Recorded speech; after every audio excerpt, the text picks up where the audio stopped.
você me trata assim. Não precisa sentir pena de mim. Eu não consigo mais te esquecer. Desde aquela noite eu só penso em você.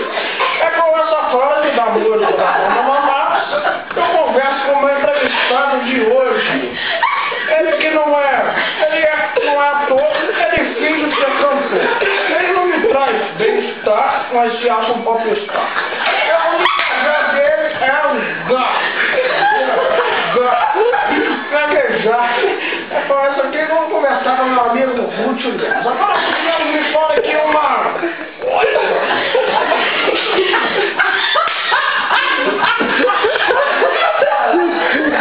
É verdade, você é o pior da sua banda. É o que dizem. O que acontece? O que fez ao favor? O que fez essa frase? O que fez a música? Eu quero saber, fala pra mim.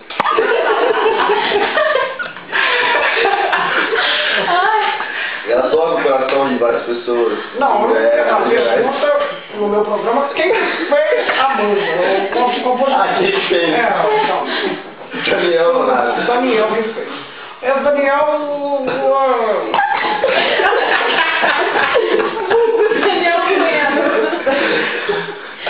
A banda, acabou a banda. Fala de chegar aqui, né?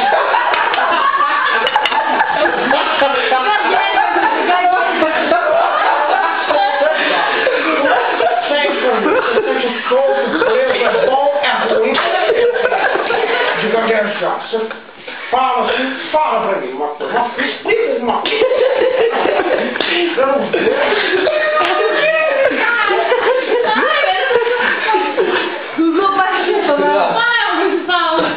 Explica que coisa? Como é que você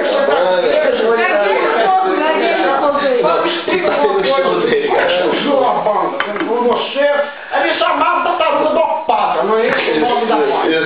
Não, como é que foi essa coisa que